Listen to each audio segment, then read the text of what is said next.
This weekend, Germans celebrated the 30-year anniversary of the fall of the Berlin Wall. The wall divided the German capital between a thriving, free, capitalist West Berlin and an East Berlin so mired in poverty, lack of services, and government oppression that it was almost as bad as living in California.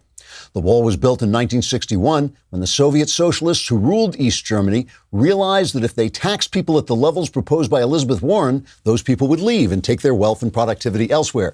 But the socialists had a plan for that. Namely, anyone who tried to leave would be shot dead.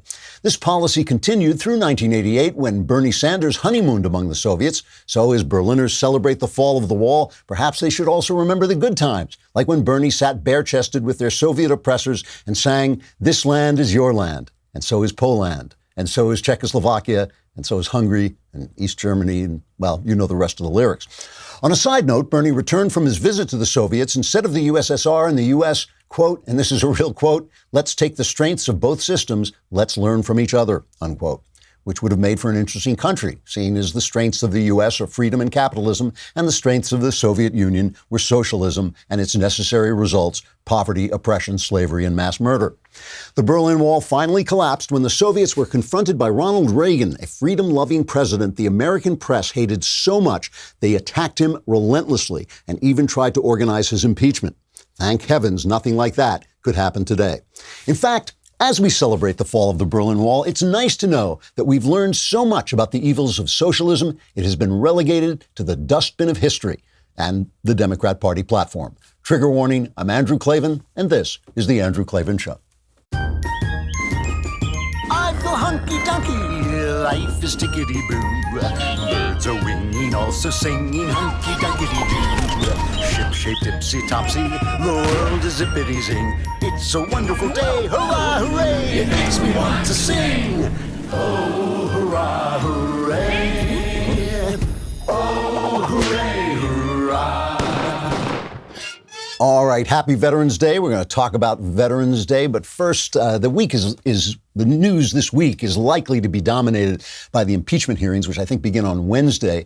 And as you know, I consider this whole thing a sham. I consider the impeachment attempt a Democrat method of distracting people from the truly wicked and illegal political spying of the Obama administration. It's an attempt to delegitimize the Justice Department that's investigating those actions. It's an attempt to distract from Joe Biden's apparent corruption in Ukraine, which should certainly have been investigated, as Donald Trump proposed. And it's a piece of party campaign politics being paid for by your dime. Because people may be beginning to realize that the Democrat presidential lineup is basically a collection of chumps and losers, and they don't trust them to win in the election. Other than that, the whole impeachment thing is government at its best. So, because I expect I'm going to be wasting my rapidly dwindling supply of breath criticizing this despicable charade and enthusiastically defending a president who increasingly seems to me to be the last man in Washington who actually believes in the American system at all, I wanted to put this opening portion of the show to somewhat better use. So this week, I'm going to take a look at 4 important ways in which leftism makes absolutely no sense and is therefore reducing its followers to the twisted, dishonest, ugly level of American journalists. Maybe not that bad, but close. Today, I want to look at the concept of progress. Democrats now call themselves progressive because all their previous labels, liberal, socialist, leftist, have been besmirched by the fact that the policies associated with those labels turned out to be destructive and enslaving. Since Democrats are good at absolutely nothing besides making words not mean what they mean, they haven't changed the policies, they've changed the name. But calling Democrats progressive suggests that history progresses in the direction of worse to better, and that the party that has turned the paradise of California into a third world country is the party that knows which direction that is. The problem is, if history does progress, then the past must contain the vehicle of that progress. That is, there must have been something in the past that moved us from there to here. After all, you can't take the stairway to paradise without the stairway.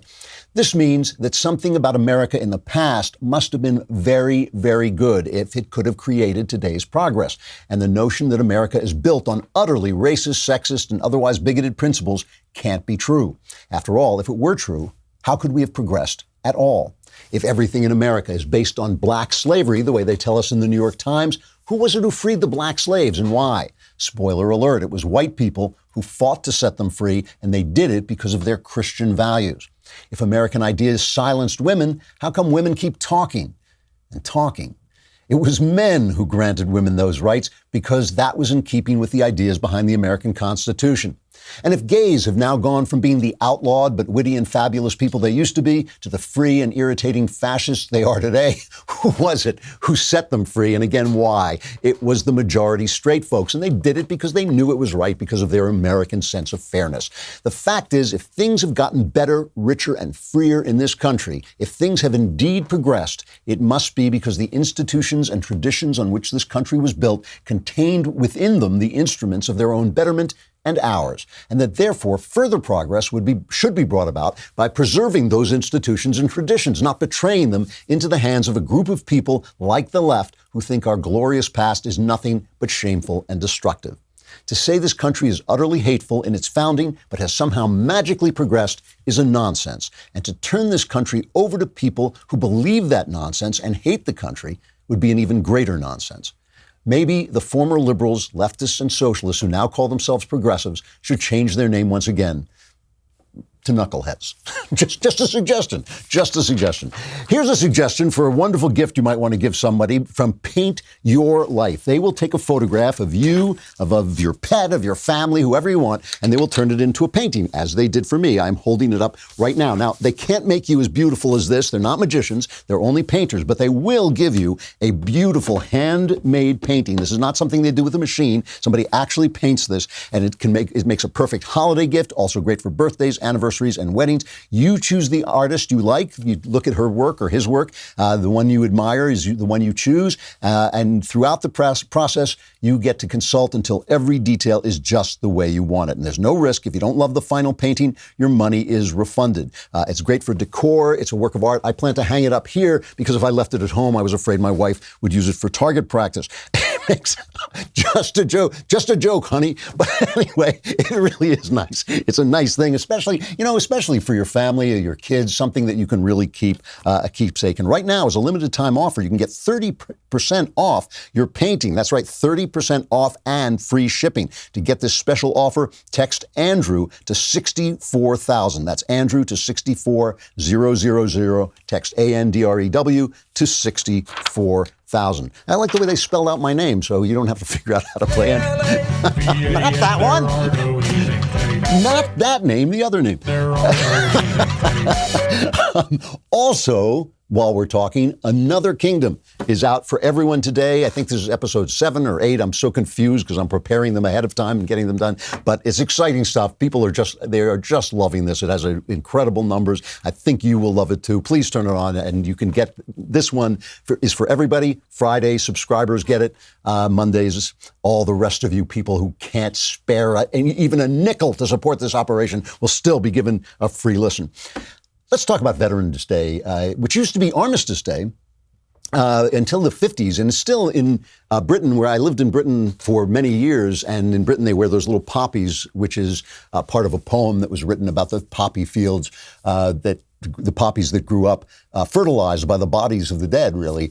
And so it became a symbol of, I believe that's how it became a symbol of World War I. And it was originally to mark November 11th, the 11th day of the 11th month at 11 a.m. when the guns stopped firing and the truce came on. And in Britain and in Europe, we don't really realize what that war was. It was kind of like our Civil War. There's not a town in Europe that wasn't affected by it. An entire generation of men was wiped out. I contend that it was the beginning of a long world war that included World War II that ended Europe, that ended the great civilization of Europe. And Europe has essentially been an American client state ever since then, and has no longer produces the kind of art, science, and thought that it did when it was the leader of the world. It was one of the greatest culture. I think it was probably the greatest culture that ever existed on Earth, and World War I brought that to an end. So here in the 50s, we changed it to Veterans Day to celebrate all veterans, which is a wonderful thing. But I was looking it up, and I found this incredible tape,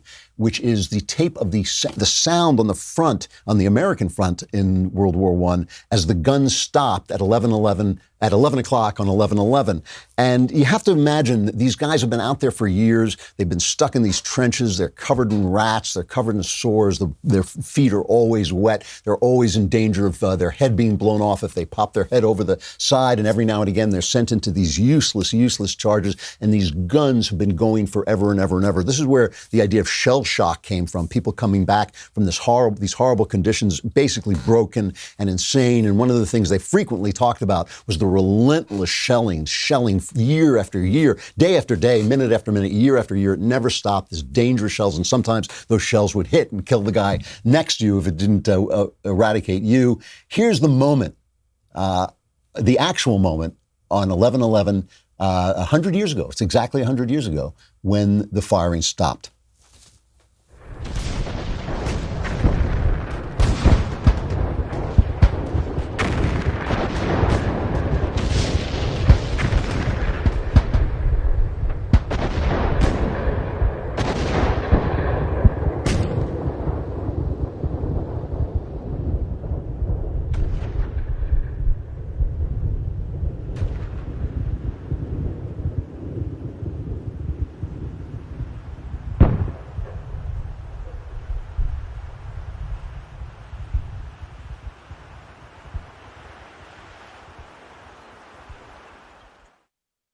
In 1919, the people of this city filled block after block to welcome home General Pershing and his 25,000 American soldiers after victory in World War I. Just a few years before, many of those soldiers had boarded ships not far from here at Hoboken Port. More than 4 million Americans fought in the Great War, and more than 116,000 made the ultimate sacrifice. At the 11th hour of the 11th day of the 11th month in 1918, the armistice was declared. The war had come to an end, and the Allies achieved a great, great victory. Every year since, on November 11th, we have shared our nation's deepest praise and gratitude to every citizen who has worn the uniform of the American Army, Navy, Air Force, Coast Guard, and Marines.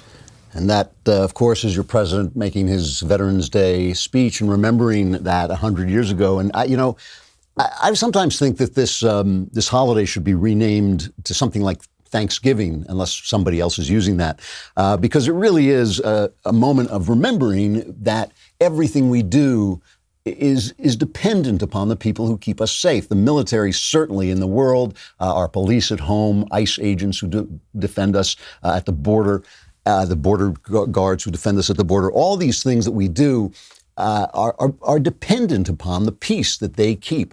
And so when you sing your child a lullaby, when you go to the opera, when you read a book, when you're making love to your spouse, when you're doing all the things, going to work, those things happen because these guys are, in a way, behind the scenes where you don't see them and you don't have to experience them. And here's the thing, people, because I've been a big mouth about how much I love my wife and how wonderful our marriage has been, sometimes people ask me, what is the secret of a happy marriage? And I used to say to them, be polite, treat your spouse at least as well as you treat a waitress in a diner or, the guy who takes your ticket at the movie theater, because sometimes people talk to the people they love best in the worst possible way. But over time, I realized that was an incomplete answer. That wasn't really what I was talking about. What I was talking about was gratitude.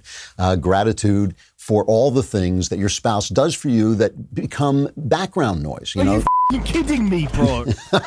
Exactly. There you go. The idea that your wife does things that maybe you don't notice. Maybe the way she keeps the house. Maybe the way in my marriage, the way she feeds me and takes care of me and makes sure I don't wander off, which I would. I would be wandering down the middle of Sunset Boulevard with no idea where I was if my wife didn't take care of me.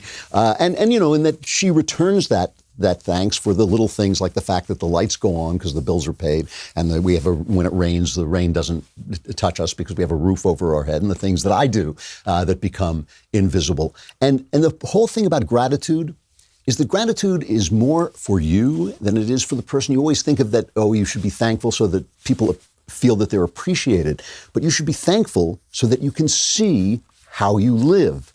Gratitude makes the invisible visible. Gratitude lets you see the things on which your lives depend. And that's why the Psalms in the Bible are so full of thanking God for the things that you don't think about, like the fact that the corn grows.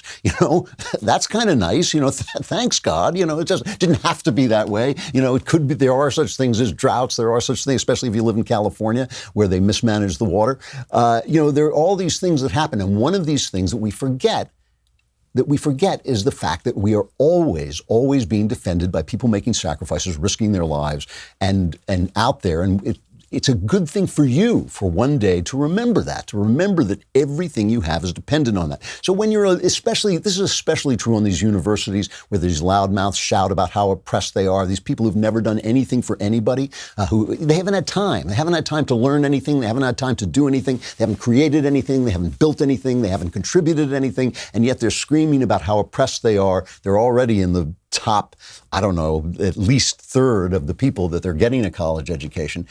They don't remember. They don't think because they don't have gratitude. They haven't been taught gratitude. They haven't been taught to be thankful every day for the things that they have. And so they think about this kind of leftist idea of the world that they have where they're oppressed. There's an article in the Wall Street Journal today by a guy named Rob Henderson, who's an Air Force veteran and has now gone on to get an education. He went to Yale and now he's at Cambridge getting his PhD.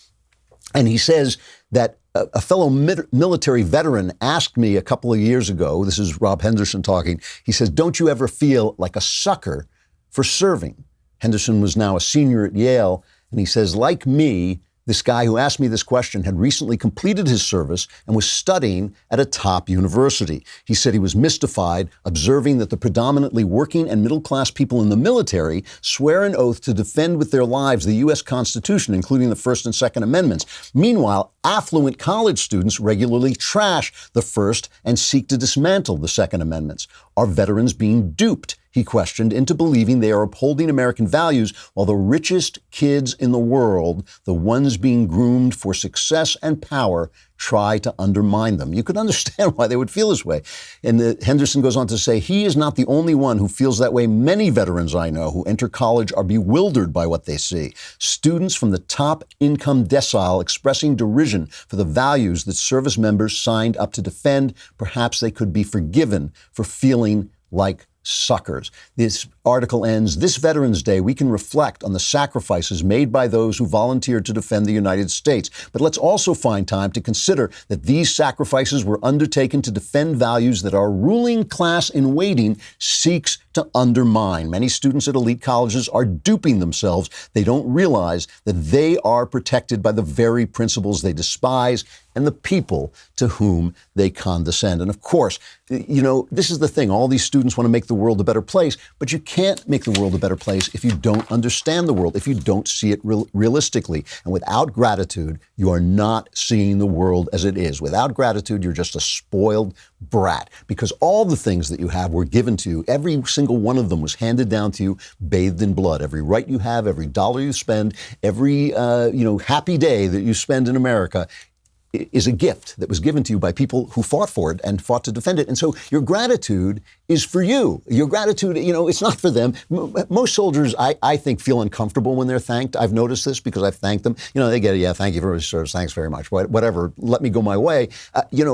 Most of them feel that way. It's for you. The gratitude gives you a realistic sense of life. Let me pause here for a moment to talk about Lightstream. The holidays are coming up, and you know how that goes. You sit at your computer. Nowadays, you don't even have to go to the mall. You just sit at your computer and you type in your credit card number, and all these wonderful things show up at your house. Every day is Christmas. It is absolutely terrific. And then at the end of the month, you suddenly realize, oh my goodness, the bill comes due. And if you don't pay that bill on time, you can get an interest rate of over 20% APR. I mean, that is an amazing, amazing punitive interest rate. You can change all that with a loan from Lightstream. With Lightstream, you can get a rate as low as 5.95% APR with auto pay, plus your rate is fixed. So as rates continue to rise, your low rate won't budge. There are no fees, and you can even get your money as soon as the day you apply. Lightstream believes that people with good credit, you got to have good credit, but they deserve a better loan experience, and that's exactly what they deliver. Just for my listeners, apply Apply now to get a special interest rate discount. The only way to get this discount is to go to lightstream.com/Andrew, lightstream.com/Andrew. This is subject to credit approval. Rate includes 0.50% auto pay discount. Terms and conditions apply, and offers are subject to change without notice. Visit lightstream.com/Andrew for more information. So, you talk about free speech. I really do have to talk about this for just a minute. I told you last week about this kind of riot that started. People who were out, and I didn't even get to see it. I mean, people were just telling me how bad it was, and I had to rush out the other way. But, this thing about free speech is becoming more and more unpopular among students. And, there's a culture of keep your head down. Don't say anything. Don't talk about anything because that'll cost you your grades. But free speech, if there are guys out in the field with rifles defending free speech, you have to defend free speech. I've often said this, I've often said to people who have commiserated with me on the fact that it became very difficult for me to work in Hollywood once I started speaking out loud, I would say to them, there are people getting shot at, killed, losing limbs to defend our rights. Like losing a Hollywood job is like nothing. It's nothing. Seriously, I never lost a minute's sleep over it because of that. And because people are standing up for free speech, you've got to exercise that free speech. That doesn't mean shouting people down. It doesn't mean throwing your fist in the air and making sure other opinions can't be heard. It means politely standing your ground when people tell you what you're supposed to believe and what you must think when you think that's incorrect. And, it costs you. It will cost you. It has cost me. It has cost everyone who does it. It will cost you, and you don't have to fight every battle. You don't have to fight all the time. But to have integrity and to stand up for the free speech is what you owe to the people who passed it on. And now you've got an actual movement from the New York Times, a former newspaper, to the universities, to television, where they're basically telling you that free speech is killing us. And the reason they're telling you this is they don't like anything that makes them lose. And they lose whenever we have an open argument. There was a meeting over at the end of October at the University of North Carolina at Greensboro to discuss free speech. And all the scholars were there discussing how free speech was a bad thing. And this is all keyed into race. There's all this racist nonsense the left sells. Keynote speaker Eric King Watts, an associate professor at UNC Chapel Hill, opened the event with a speech entitled Tribalism, Voicelessness, and the Problem of Free Speech. And he says there's very little good news. He outlined problems that stem from free speech and began by addressing the historical context of free speech as an idea within a culture. This goes back to what I was saying about progress, right? He says freedom of speech is conceptualized and found in documents as a universal human capacity and right, requiring legislative and judicial protections. But this late 18th century idealism obscures the manner in which freedom of speech is always already implicated in racism, right? It's all racism. The very idea of freedom postulated in universalist terms in the 19th century and serving as the ontological structure for the First Amendment doesn't allow the black. The exclusion is not legal nor paralegal. It is brokered by the psychic structure and pseudoscience responding to the biopower imperatives of racism. Now, if you think this is nonsense and the words themselves are inarticulate and don't make sense, it's meant to be. It's meant not to make sense, because if it made sense, you would say, wait a minute. If free speech was essentially racist, how come you talking? How come you're talking to me? You're talking to me because those universalist ideas of free speech eventually overcame the natural racism of humankind, the natural tribalism, I should say, of humankind. Those ideas triumphed over the tribalism of humankind so that you can now complain about the tribalism of humankind as if it were specific to America, when, of course, it is universal as well. And so this is the thing that is none of their talk makes sense. And part of this is because racism is an insanity. Racism, the minute you start categorizing people according to race, you start getting stupid. The only time you can there are things you can say about people's races, but the minute you start doing it morally, you start making moral points about people's race, you start to go insane. Just to give you a wonderful example of insanity, Naomi Klein, she is in Iowa, I guess, supporting the candidates and supporting Bernie Sanders, and AOC is there with her. And she makes a speech telling us that climate change is essentially a racist development. It all fits together. Listen to this.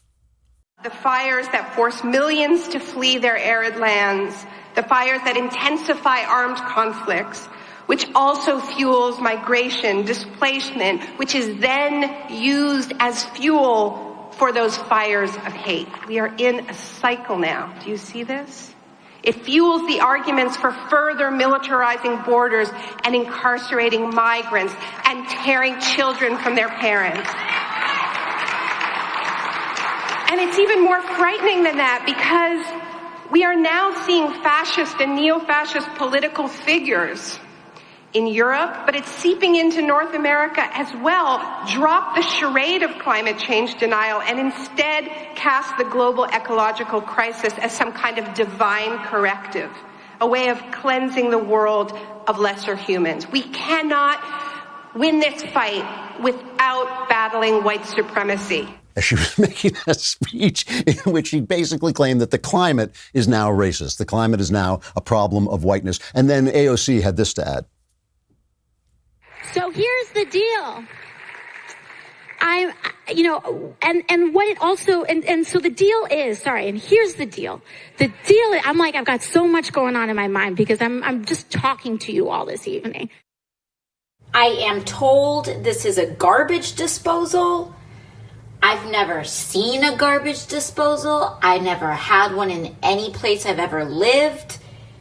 It is terrifying. I don't know what to use it for or what its purpose is. So I guess she has got a lot going on in her mind, too much for her to think that through. Unbelievable stuff. I've got a lot going on in my mind. If there ever a lie that AOC told, I've got a lot going on in my mind, was it. So all these things that we were given, these free speech, all of this stuff we were given, you got to look at the Democrats and think, what are you doing with this gift? And this brings me finally to what I have to talk about this week. I'm going to be talking about is this impeachment thing, which I just think is true. It's absurd. I don't even know how to talk about it and take it seriously. Like even as some kind of massive coup attempt. I don't even think it's that. I don't even think it is that serious, a coup attempt. I think it is this campaign technique that they're getting us to pay for to divert us from the fact that the Democrats, while they were in power for 8 years under Obama, misused the organs of power to attack their political enemies. And now they're trying to stick that on Trump. So now they're releasing the transcripts of their secret meetings, but they're doing it in such a way that they think it's going to really bend our minds toward impeachment. So they're releasing all these transcripts. And the problem is the transcripts are embarrassing. I mean, it's Adam Schiff telling the Republicans they can't ask the questions that they want to ask. He's basically banned any questions about Hunter Biden, so you can't tell if what Trump was trying to investigate was real. I mean, it obviously was real. Obviously, Hunter Biden should not have had that job at Burisma, and we don't know yet whether Joe Biden made decisions based on that were helping him out. We don't know, but it was worth investigating, certainly. They won't allow any witnesses. The Republicans are asking for witnesses who testify about Hunter Biden and the Biden family. Nope, they're not going to allow that. This guy that they made such a big deal out of, remember Lieutenant Colonel Alexander Vindman, the Ukrainian expert from the NSC, the National Security team, that he was supposed to be the Ukrainian guy. I mean, his transcript is shameful. It's this guy saying, well, I didn't like what the president was doing with foreign policy, so I thought I better report this. I was uncomfortable. And he had all these, he was of Ukrainian background and he had all these Ukrainian pals, on the other side, and he was telling them, don't comply with what the president is saying. And then when they question him about this, Schiff shuts them down, the panel shuts them down. It's unbelievable. So they're doing everything they can not to let you see what's going on. And now they're starting to understand. I think you can see it in their eyes. I really do think that the whistleblower, who we now know was this deep state guy who's now blowing a whistle right this minute. There he is. We can't name him, but he is there. We can hear his whistle. I really think this guy set Adam Schiff up. I think he said, oh, I've got it. This is really a big deal. And now they're, waist deep in the big muddy and they can't get out of it. They're beginning to realize that the public does not give a rat's, okay? And there is a hilarious piece from Newsbusters of on NBC, on Meet the Press, of the panel who are obviously these left-wingers from the Washington Post and then from PBS, the journalistic panel, saying, they're not getting this. We need to make it very, very simple, and it's got to be emotional. People have to be crying. It's hilarious. Listen to this. The one thing that will break through, I think, is if this can be dramatized so that our diplomats struggling against the president feel like soldiers in a battlefield and their commander abandoned them. And if that gets through, or if there's something corrupt that Rudy Giuliani was doing that we discover, I think that changes the stakes. It makes it a very different process. But based on what we heard just now, you know, it's political bickering, and that's the way the people will hear it. I will say that Democrats are they're very focused on how to tell this story this week. And I'm told from Democratic aides that they wanted Taylor to be there because he's a Vietnam vet. He's going to be able to tell this story in a simple way. And they wanted Marie Yovanovitch there because I'm told she cried in her testimony. And they essentially want someone who's going to be emotional to say, I was a victim of the president trying to do this for his own political gain. Again, if there's a simple way to dramatize this, where these people sound like soldiers fighting our fight for us and they got undercut, then it'll be different. Dream on, pal. Dream on. We're all crying over Ukraine. Every day I wake up and I sob a little bit for Ukraine and the corruption there, and for the president who just betrayed us all by asking that corruption be investigated. Unbelievable. So they wanted to get simple. We will get simple in just a minute. But first, I got to say goodbye to Facebook and YouTube. Come to dailywire.com and subscribe. The subscription is now one of the great, great deals in podcast land. I mean, it's $10 a month. It's a lousy $100 for the year. You get this great new app. It is a beautiful app. You get Another Kingdom early. You get to be in my mailbag where it's a little stuffy and scratchy, but you can ask questions that will solve all the problems of your life. And of course, you get this handcrafted. It was made by virgins. They cut it with their teeth. The Leftist Tears tumbler. I'm in LA. There are no virgins, but they look like virgins. And you get all this stuff for just a lousy $100 for the year. And if you get the all access subscriber level, which is a new thing we have, you get to talk to us in these Ask Me Anything online things. And I think if you pay a little more, you don't have to talk to us. So come over to dailywire.com and subscribe.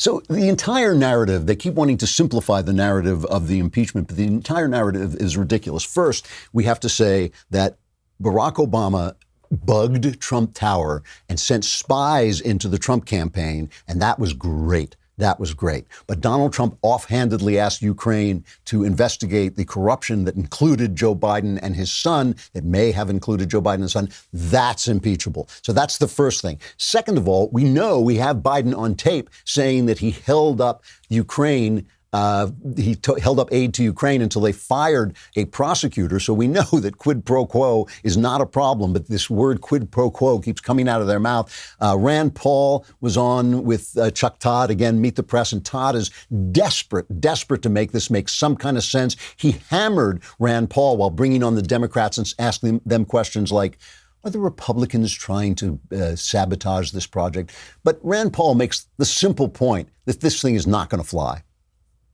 I think the American people want fairness, and I don't think they're going to judge fairness when they're accusing President Trump of the same thing Joe Biden did, threatening the aid if some kind of corruption's not investigated. And it seems like everybody, both parties, have been threatening aid if some kind of investigation either doesn't happen or is ended. And so I think really what's going to happen is people are going to say, oh, they're impeaching President Trump for exactly the same thing that Joe Biden did. He threatened the aid if they didn't fire someone. And supposedly the president did if they didn't investigate someone. So it sounds exactly like what Joe Biden did. And if they weren't going to impeach Joe Biden, they look like, hypocrites in a way for going only after President Trump but having not a word to say about what Joe Biden did. So you think it's perfectly appropriate for the president of the United States to have sought this quid pro quo from Ukraine's government? I want to set aside. I want to set aside what Vice President Biden. I just want you to know: is it appropriate for the president of the United States to have engaged in this? I think there's a real question whether you think the president should specifically go after one person. So, and Trump is saying, the thing was perfect. Don't even cede them that. Republicans are not quite sure how to play this exactly, but Trump is just sticking with it. But the minute they keep using this word quid pro quo, and I'm thrilled that Chuck Todd has learned some Latin, but that they keep talking about that. But there is one thing that Democrats are allowed to use quid pro quo on for American aid, and that's the Jews. It's okay when you do it to the Jews. Here is hilariously, a montage from Grabian of the Democrats promising that they will attach quid pro quos to American aid as long as you're dealing with Jews. And my solution is to say to Israel is you got $3.8 billion every single year. All right? If you want military aid, you're going to have to fundamentally change your relationship to the people of Gaza. And so this is not just rejoining the Paris Climate Accords, which I will do right away. It's actually using every lever of foreign policy we have, from our foreign aid to countries making a contingent on climate action. You would not necessarily want to leverage U.S. aid to Israel to push him to do that, is what you're saying. Well, that would not be my first move. I'm not saying that would never happen. We need to make sure that any such cooperation and funding is going to things that are compatible with U.S. objectives and with U.S. law. We spend a few $1 billion on aid to Israel. Would you ever consider using that aid as leverage to get the Israeli government to act differently? Absolutely. Absolutely. Yeah. Question about Israel. Will you make American aid conditional on a freeze to settlement building? It is the official policy of the United States of America to support a two-state solution. And if Israel is moving in the opposite direction, then everything is on the table.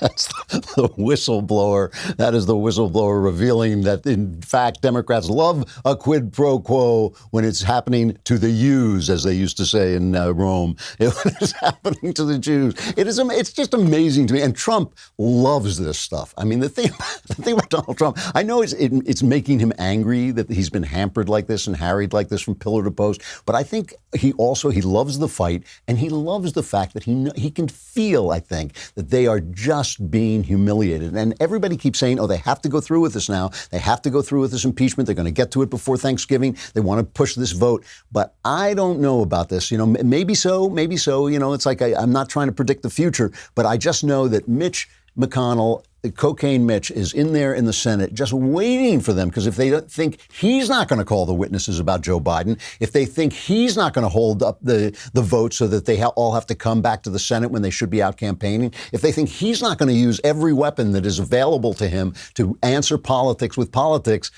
they don't know why they call him Cocaine Mitch. So here's Trump talking about the quid pro quo. And when Trump can do this, he's just hilarious. You talk quid pro quo. You fire the guy, you get $1 million. You don't fire, you get nothing. Think of that one. Okay? That's called quid pro quo. Not here. That was said by Joe Biden to get rid of the prosecutor in Ukraine who was looking at his son who just got thrown out of the Navy, who was paid millions and millions of dollars, even though he had absolutely no energy experience. In Louisiana, you wouldn't have hired him and your energy companies. They would have paid to keep him the hell out, okay? He had no experience, right?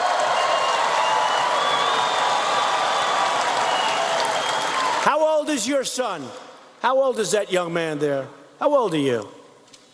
How old? Yeah. 8. Let me tell you, he's 8. He knows energy better than Joe Biden's son. Got him! He's talking to a little kid in the audience. He knows energy better than Joe Biden's son. So, everybody, of course, is looking at the election that was held last week and the fact that the Democrats made gains in Virginia. They took over Virginia, basically, so soon Virginia can look forward to living like we do here in California and enjoy it. Make sure you have some wood put aside for when the lights go off, and make sure also you have a shovel for the homeless people who'll be gathering in your cities. So that's going to be great for Virginia. But Virginia, has changed. The demographic has changed. And what's really interesting in Virginia, too, is that it's a double change. It's not just that, people like Ann Coulter who don't like immigration and say immigration is going to turn the country blue. They're talking about the fact that Virginia's immigrant population has skyrocketed from 5% to 12%. The Hispanic population has gone from 3% to 10%. The Asian community has grown from 2% to 7%. In 1990, 7% of people 5 years and older spoke a language other than English at home. In 2018, the number was 16%. And I'm sure that did have something to do with the Democrat vote there. But it was also the fact that Virginia has become gentrified. It's become gentrified. The number of adults with a bachelor's degree or higher has shot up from 20% of the state to 38%. Baccalaureates multiplied. They swap partisan affiliations. So people, as people get more of an education, of course, they become more leftist because our academies teach them leftism and they don't teach them gratitude, right? And it's ordinary people who know how the world works, who have gratitude, who understand that you get a dollar's pay for a dollar's work. Those are the people who vote Republicans. So what we're actually seeing, too, is a big shift where the Republicans have now become the party of ordinary working class people and the Democrats have become the party of the elites. And all that talk about corporations ain't going to mean a damn thing because the corporations are where the elites work. The corporations are run by elites. The corporations are where all these people who get educations want to go. They're not going to let Elizabeth Warren do anything that's going to harm the corporations that are their lifeblood. And I would see the thing that I think is within a generation, these people who come over from places that are essentially conservative in nature, that have Christian backgrounds, like Catholic backgrounds, like the Hispanics, those people could become Republicans as the blacks could become Republicans if Republicans go into those neighborhoods and talk to them about what they've done for them and what Donald Trump has done for them. And plus, Henry Olsen has noticed, Henry Olsen is the best poll watcher of all, he has noticed, he says the immediate post-election story is focused on the continued Republican problems in the suburbs. We're losing the suburbs. Trump is losing the suburbs as they become more elite, as they become really more citified is what's happening to them. But he says the big story is the fact that President Trump's dominance has clearly moved many formerly Republican suburban voters into the Democratic camp, but it's also moved many former Democrats into the Republican camp, and not just the pro-Trump camp, but they're turning them Republican. Consider Pennsylvania, where Democrats have rightfully crowed that they took control of county commissioners in suburban Philadelphia counties, but Republicans gained control of county commissions in more counties on Tuesday than did Democrats. So in other words, in the rural areas and the areas outside of these essentially greater metropolitan areas, Trump is spreading his popularity and the GOP popularity. So we're in the middle of a shift, and it's not quite clear where it's going to end up. I'm going to stop there and just wish all of you a happy Veterans Day, wish veterans a happy Veterans Day. I want to end with a final reflection. On Thursday, GLAAD, they're the gay activists, they published their annual Where We Are on TV report, which examines the number of LGBTQ characters on television. And as I've told you, there is no such thing as LGBTQ. That is a non-existent alphabet soup made for activism, and that's it. Lesbians and gays don't like each other. None of them like transgenders. Nobody actually believes that bisexual people exist, and they're all basically they don't have a unified point of view, but the activists use it as a unified point of view. In the opening paragraphs of the report, GLAAD President Sarah Kate Ellis states that television plays a crucial role in our culture when it comes to changing hearts and minds. And she adds that according to a study, less than 1/4 of Americans have a close friend or family member who is transgender, which means many Americans learn about trans people from what they see in television, movies, and news. Due to this statistic, Ellis says, the casting of trans actor Brian Michael Smith in Fox's 911 Lone Star is important. The report then cites an online survey of 2,037 adults conducted by Harris Poll, suggesting that 20% of Americans age 18 to 34 identify as LGBTQ, and they demand that 20% of characters should be LGBTQ. First of all, I'm making copies. Move. I'm gay. In the workplace, being gay just has its perks. You're just simply a better person. Yes, that was actual tape from the Daily Wire. And, what always bothers me about this is conservatives and Republicans who know nothing about the culture, just absolutely tone deaf when it comes to the culture. They always argue things, well, it's not 20%. There was only 5% of people are gay, which is probably closer to the truth. My question is, who the hell is GLAAD to tell artists how they should make art, who their character should be?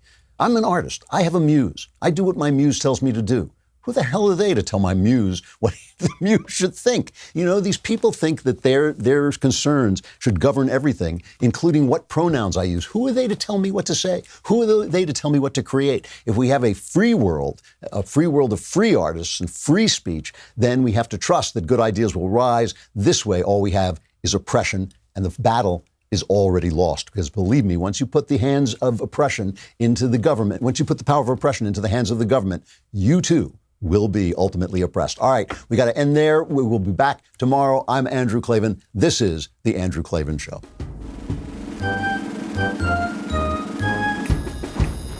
Oh, hooray, hurrah. The Andrew Klavan Show is produced by Austin Stevens and directed by Mike Joyner. Executive producer, Jeremy Boring. Senior producer, Jonathan Hay. And our supervising producers are Mathis Glover and Robert Sterling. Assistant Director Pavel Wydowski. Edited by Adam Sayevitz. Audio is mixed by Mike Cormina. Hair and makeup is by Jesua Alvera. Animations are by Cynthia Angulo. And our production assistant is Nick Sheehan. The Andrew Klavan Show is a Daily Wire production. Copyright Daily Wire 2019. If you prefer facts over feelings, aren't offended by the brutal truth, but you can still laugh at the insanity filling our national news cycle, well, tune in to The Ben Shapiro Show, where you'll get a whole lot of that and much more. See you there.